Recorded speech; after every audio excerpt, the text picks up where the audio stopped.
What's up guys, I just had to make this video because I get asked all the times where do you get proteins on a vegan diet. It's really not that hard getting proteins on a vegan diet, except I don't, most people who ask me in terms of where I get my protein from vegan diet are expecting a lot of proteins.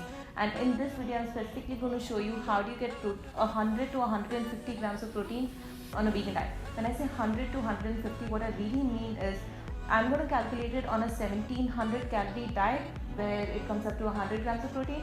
Of course, if you're going to eat more, then you just eat more of the same stuff, then you're just going to get more proteins in your food, and then it adds up to 150 grams. Ugh, I'm stomach. One very important thing to remember when you're on a fat loss program is do not be very protein obsessed. If you're on a fat loss program and you stay in a caloric surplus by eating more proteins thinking it's just proteins and it's not going to add on to your weight, then no, you're wrong. All the excess calories coming in from proteins, even though it's proteins, is going to get converted to fat. If you think about it, it's pretty weird, right? All the extra protein gets converted to fat, but your fat doesn't convert to proteins or muscle mass. Your fat loss is different from your muscle gain. So, excess calories is excess, whatever kind of excess calories, if it's carbs, proteins or fat, is going to get converted to fat and stored as body fat. So do not be very protein obsessed. For my body weight, I'm about 54, 55 kgs. When I'm not trying to gain a lot of muscle mass, I consume about 50 to 60 grams of protein, that's it, per day. Maybe 70 grams, that's my max limit. If I'm trying to put on a little bit of muscle mass and I'm in a caloric deficit, then I would take anywhere between 70 to 90 grams of protein. 100 is like the upper limit. I do not consume any more than 100 grams of protein, not even 100 grams, really just 80 to 90 grams of protein when I'm trying to build muscles. Your muscles are made up of carbs and proteins. It's not only protein. So do not get into this, it's a myth that you need only a lot of proteins to build up muscle mass. Actually not. You need a good ratio of carbs to proteins, and I would say carbs definitely more than proteins, and you're still going to build up muscle mass. Flexing super hard, but yeah, you're going to gain muscle mass even though I'm mostly on a 60% carbs, 20% protein, 20% fat kind of diet. And when I'm trying to cut down body fat or I'm trying to reduce a little bit of weight, then I would go on 55% carbs, 25% proteins, and then remaining fat, which is about 10 to 15% of fat. But yeah, that's only for a couple of months. Protein is the hardest to digest. So if you're consuming a lot of proteins, then it's super hard to digest. Your digestive system has to do that much extra load, and your body only absorbs so much protein to build muscles.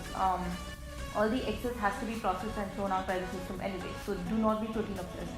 This video specifically, I'm going to show you recipes and meal prep ideas in terms of how to get 100 grams of protein if you really think you need 100 grams of protein. I don't think so. On a 1700 calorie diet, and then if you're going up to 2500 to 2600 calories per day, which ideally if you're working out and you're a guy you should be eating, then it goes up to 150 grams of proteins. Everything plant-based, no dairy products, no protein powders, and no processed proteins. Everything is 100% plant-based. A couple of things I've mentioned in this planned diet chart are not necessarily available in India, like Nutritional. Do not worry about it. You can easily substitute it. I've given you a couple of substitution ideas, and if you're consuming any kind of protein powders, then you might not even need to consume so many legumes, beans, pulses, tofu, any of those. Just calculate. If you're consuming protein powders, then like I said, all the excess protein you're taking in is going to get converted to fat. If you're in a fat loss program, stay in a caloric deficit, find out what your BMR is and stay in a caloric deficit. So I hope this video helps you guys out. Comment below and let me know if you have more suggestions in terms of video ideas and what kind of videos you'd like to see from me. Let's get started.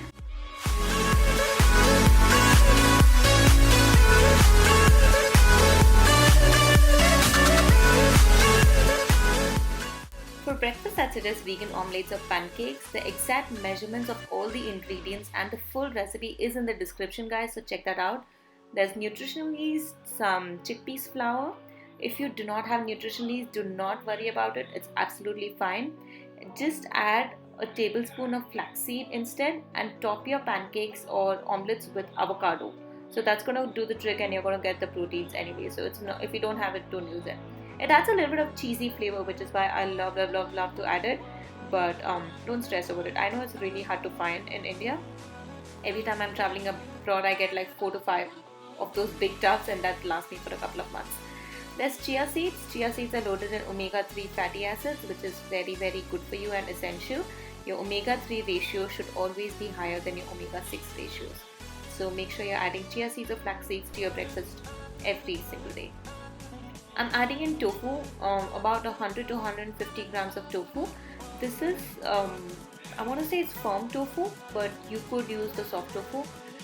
Sea salt or pink salt, black salt, any one of those is fine as long as it's not processed. The bleached white salt, table salt, do not use the table salt, but pink salt or black salt is absolutely fine. And I think the last thing I did was garlic and pepper. Black pepper, again to your taste. I added a lot of black pepper because I like my omelette spicy. I also put in chili flakes a little bit later on, but yeah, black pepper and garlic. I like the garlicky flavor, but it really depends from person to person. If you do not like your food too garlicky, then do not add this. Otherwise, you could add garlic, anything, whatever you like. Blend that up with a little bit of water or soy milk, anything you have. Now the trick is to let this batter sit for about 15 to 20 minutes before you start to cook them. And this way it's not going to stick to the pan. If the batter is not sitting for 15-20 minutes, then it might stick to the pan. Heat the pan up. I used a little bit of cooking spray. This is, I want to say 2 or 5 calories per spray, guys. It's olive oil cooking spray. But the pan which I'm using is a non-stick pan. So apart from the first 2 pancakes where I used the cooking spray, for the remaining pancakes I did not have to really even use the cooking spray. It cooked absolutely fine without the spray and any kinds of oil. I also added a little bit of green chillies, onions and capsicum on top of the pancake batter to give it a little bit of crunch and flavor. Let this cook for about 4 minutes on each side before flipping. If you're going to flip too fast, then it's going to break apart. So let it cook for 4 minutes and they come out perfect. Voila, done. Breakfast is done.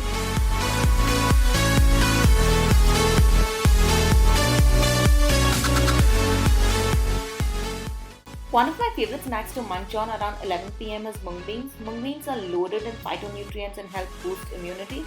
They also have a lot of proteins, obviously. If beans are a problem for you and causes indigestion, mung beans are the easiest to digest, guys. And cooking them with ginger and turmeric, or rather stir frying them with ginger and turmeric, is going to help you digest even better.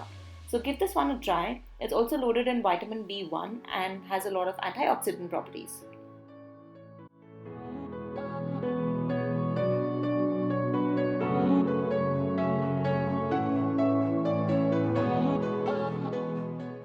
My lunch on most days is a big bowl of lentil curry and brown rice. I'm going to actually walk you through how to make lentil curry without using any oils. Start off by popping mustard seeds. Mustard seeds are loaded in something called selenium. Selenium helps combat the symptoms of arthritis and asthma, guys. It's actually really good for your body. Mustard seeds also help in detoxification.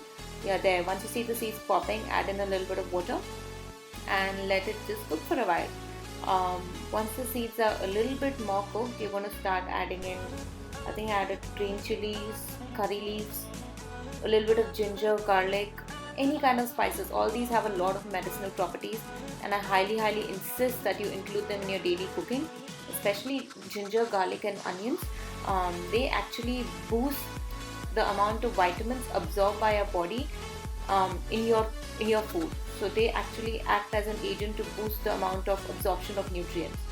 So highly insist you use them as much as possible. Once the onions are a little bit cooked, go ahead and add tomatoes. Again, the nutrition properties of tomatoes are much better when cooked rather than when eaten raw. Adding in salt and more water, let the tomatoes cook. I think I let them cook for about 5 minutes. Any kind of spices you would like, I added turmeric, which is my staple. It helps in anti-inflammatory. It helps combat inflammation. Green chili powder, a little bit of coriander powder, but any kind of spices really what you like. I have put the full recipe down again in the description, so you do not have to, write everything down. You can just refer to that. Red lentils, soaked red lentils. I let them soak for about 15 minutes before putting them in, but they cook fine even if it's soaked for about 15 minutes. I think it took me about 20 to 25 minutes then. Once I put in the lentils, I let it simmer for about 20 to 25 minutes, adding in the lemon, and that's it. Your lentil curry is ready. Just make sure to cook on low flame, otherwise the water is gonna just burn off. And keep checking. There you go, lentil curry with brown rice. Perfect lunch.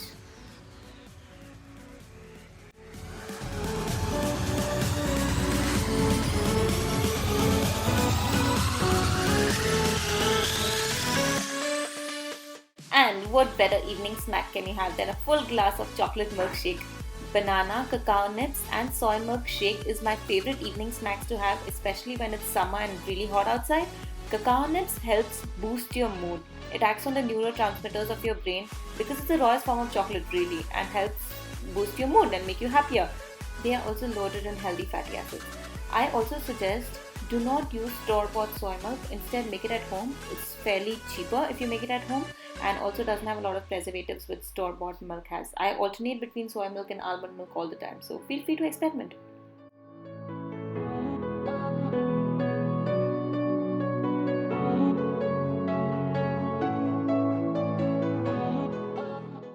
For dinner, I'd suggest a huge quinoa bowl salad. Use whatever base for salad you'd like. I used pepper, carrots, ginger, garlic, I think. Tricolored quinoa.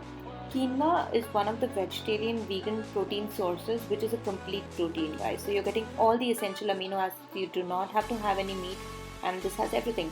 Cilantro, lemon, salt, pepper, whatever kind of toppings you'd like, really. But keep it simple because this in itself is very, very tasty. I topped it with a little bit of black salt. Make sure you're using black salt or pink salt. Gives a very beautiful flavor. And of course, kidney beans and chickpeas for some more protein. Now this salad sounds boring for dinner, but trust me, this is going to be one of the most filling and healthiest and tastiest salad you've ever had. You will not be craving for anything else. Give this one a try and let me know how you like it.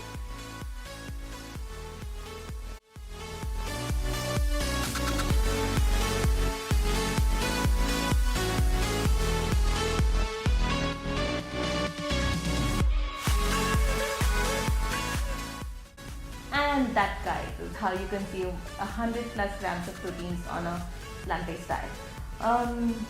Do comment below and let me know what kind of videos you like to see. Give this video a big thumbs up if you like it. Like, comment, share, and please subscribe to my channel. It helps me grow and keeps you updated in terms of new videos I make. I make videos every Saturdays and Wednesdays. So keep a lookout for that. Cheers, guys. Have a good day. Bye.